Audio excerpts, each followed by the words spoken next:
Welcome to another Men and a series. It is a Taboos Today I want to discuss a topic, a very important topic, what a Dibia should not do for you in his house.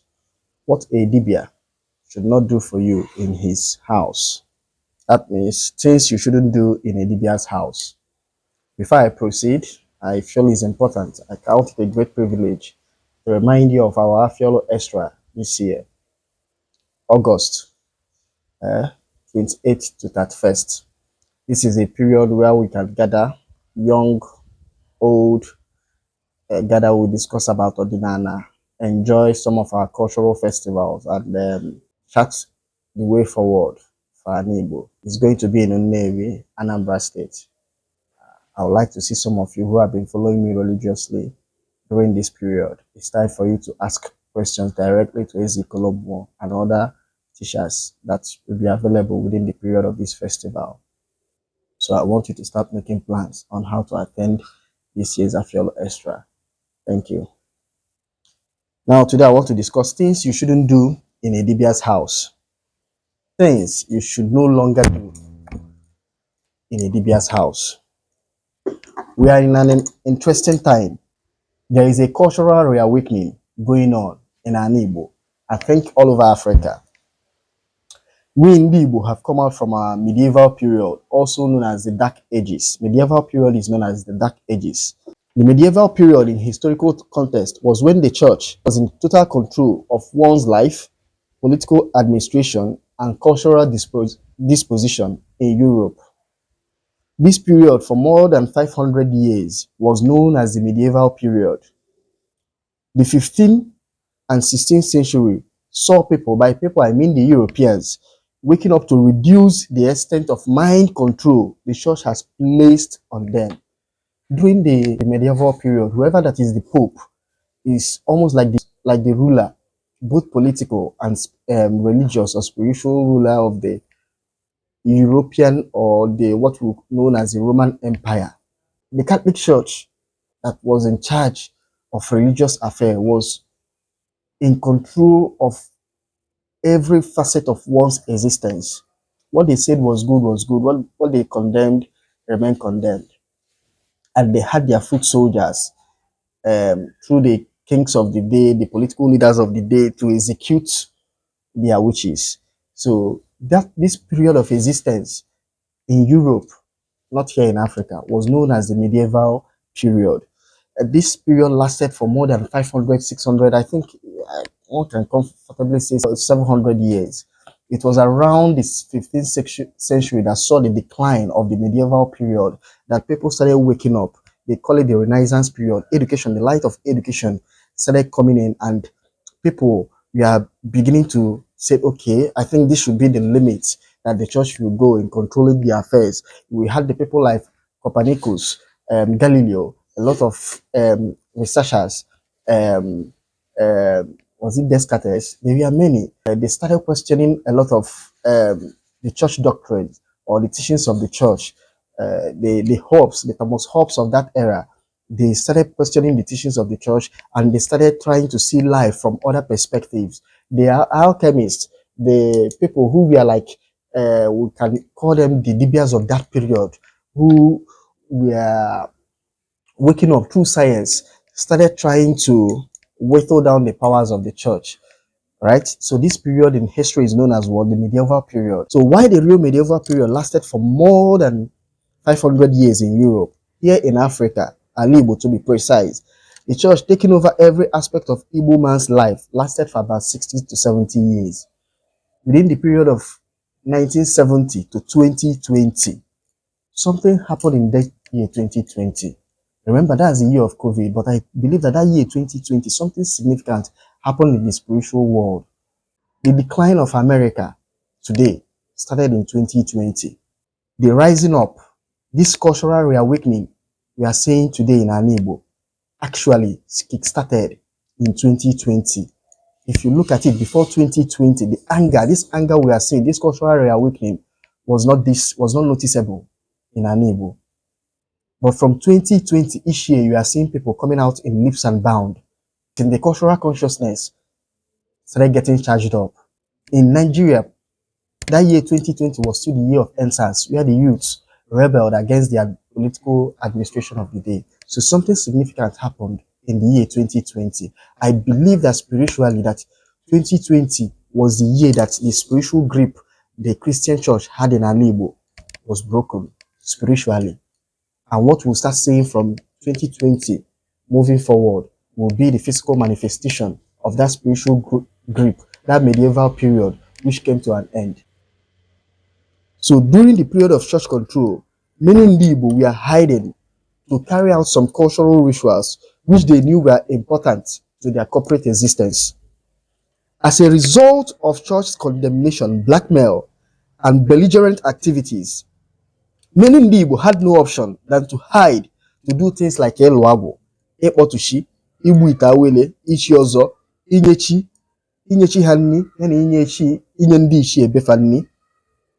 Many of these activities were mostly done in houses of Dibias, and they had to visit these Dibias at times in the night. They hide to visit these Dibias. Between 1970 to 2020, people hide to go to Dibias' houses. It's not now that nobody is hiding again to visit Dibias. People hide. Many people used to hide to visit Dibias' houses, to visit Ohumuos. So, incidentally, if you who are practicing Ominion ideas, these Dibias, we are seen as devil agents between 1970 to 2020. They were seen as the devil agents, the black sheep of their communities, and the last bulwark of a dead culture.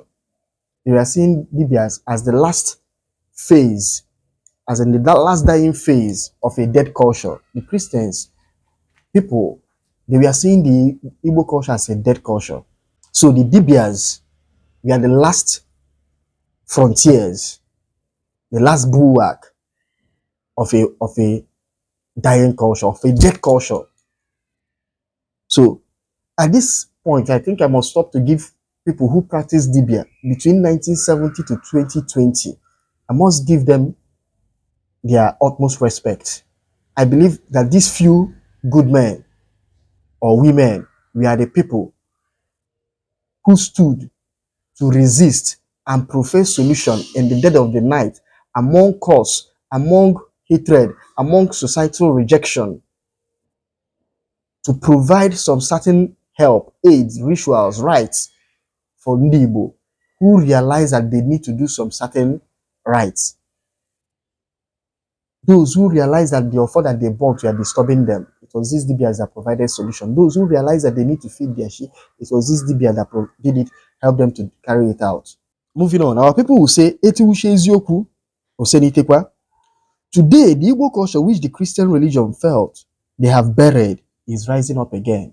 Eti wushe ezioku, ehiemewolu, osenitekwa. In rapid and vibrant oscillation, the culture they have called dead.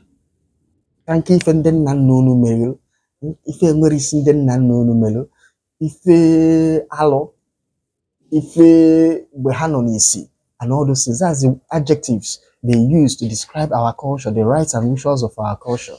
Today, all those things that they say that we are abomination, that we are taboos, that our ancestors did, they are rising back again. People are seeing that it's important, that it was not bad, that some of the things that they condemned, that our ancestors did that they condemned, were not bad, that they were really important, that they are important for our existence as Igbo. Those rites and rituals are important for our very existence as Igbo. So life has come back into the Igbo culture again. And these cultural rites, which people were hiding to do several years ago, are no longer necessary. There is no need to hide again to do them. Activities which the art of survival permitted us to do in Libya's houses are no longer permissible. Of a truth, saying that when the preferable is not available, the available becomes preferable. That statement is what? True. However, today, the preferable is now available. Thus, there is no justification for us to continue with anyhow goes approach to some cultural rites and rituals. We are no longer in the dark ages. We are no longer in the medieval ages. We are no longer in the 70s. We are no longer in the 80s, in the 90s, in the early 2000s that people were hiding to go back go to Dibias' house to do the Otoshi Eluago.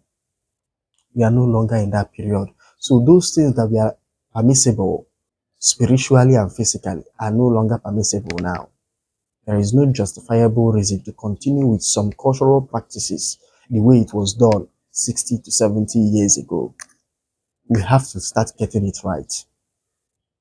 So what then are these cultural acts we should no longer create a laissez-faire attitude towards? Number one, no Dibia should do your Ekpotushi again in his or her house in this period of what? Reawakening. It was permissible 10, 15, 5 years ago. It's no longer permissible again now. Ekpotushi should be done properly, and that is in your house, in your father's house.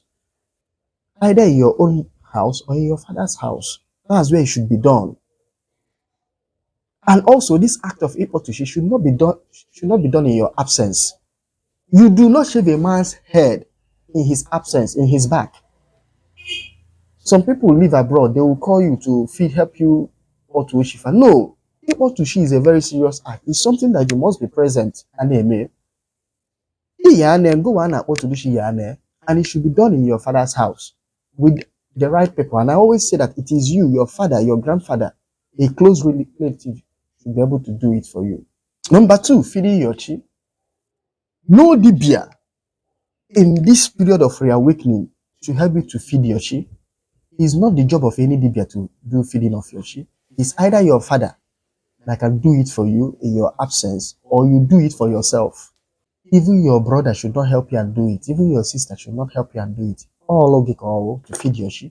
Any Dibia that tells you that he can help you to feed your chi is living in the past. He's not doing you good. He's feeding his own chi. I'm telling you with all sense of sincerity. Number three, Elwago. No Dibia should do Elwago again in his house. That time have passed. Ayano Rosine. We must learn to follow time. Life is in phases.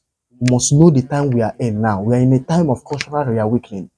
Yes, 10 years ago, 5 years ago, 20 years ago, 30 years ago, when we are in the medieval period, when there is no option, the when that you have been almost been ostracized within your community for doing a Luago.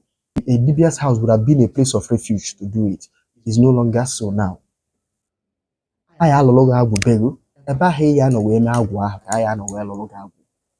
In this period of cultural reawakening.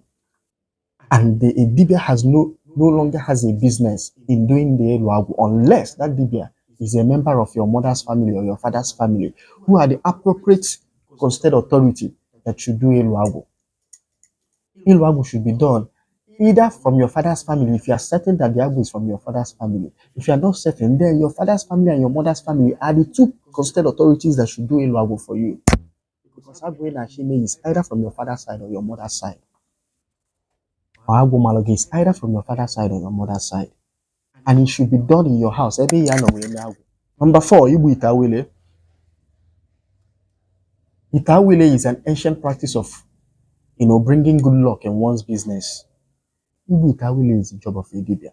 Nobody is in doubt of that. All the job of any good Dibia to help prepare Itawele. But it should not be kept in his house. Egbu chahana ite, si big ite. Ito na egbulu, mana odube Dibia.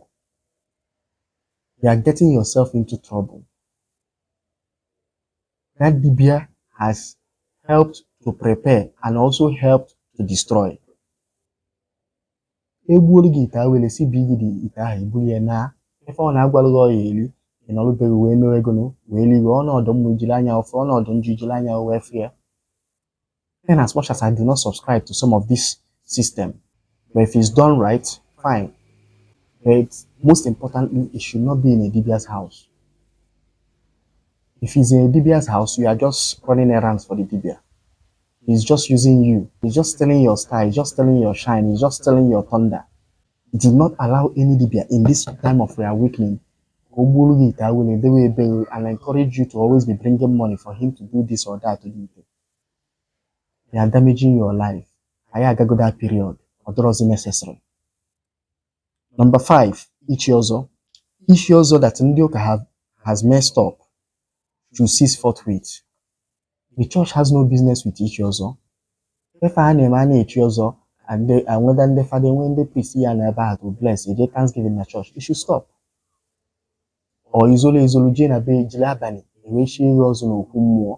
no, it should now be done properly. Mmụọ ka a na-echili ọzọ that brought the saying ihe ha agwa m mmụọ chiwere gị ọzọ ọ mmụọ ka a na-echili ọzọ na mmụọ obodo ka a na-echili ọzọ ọ bụrụ mmụọ si obodo oyibo ka a na-echili ọzọ ọ bụrụ Jizọs ka a na-echi ọzọ nwere ife dịka ọzọ ụka nwere ife dịka ọzọ n'ime Jizọs. I've heard songs that they have even formulated with all great respect, with all due respect to Father Araz that formulated some of those songs. Nwere ife dịka ọzọ n'ime Jizọs ọ dịbe ndị dị elefa. So if you have to do it yours all right now, it should be done in broad daylight. No Kumwandi Nechilozo. I passed through some of this process. So I'm saying whatever I'm saying with all sense of authority. And I'm saying this teaching as a prophet, pointing the way. So we must move with the time we are in. They are both acts that I have listed. They are both acts. We are allowed. They were valid in dark ages when we are doing it in bigger houses, when we are hiding to do it.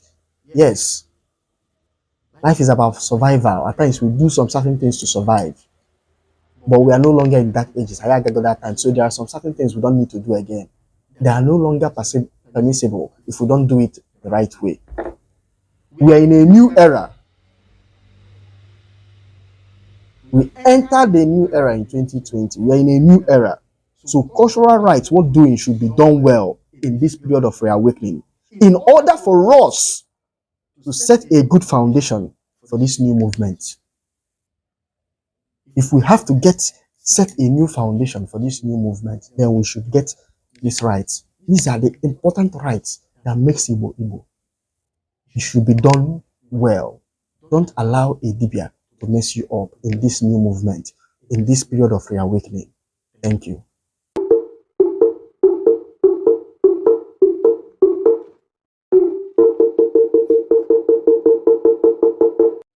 Thank you for watching this video.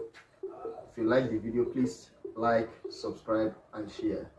I would like to hear from some of you. If you have any question, please, you can reach me through the number on the screen or my email address or my other social media handles. Thank you. Thank you.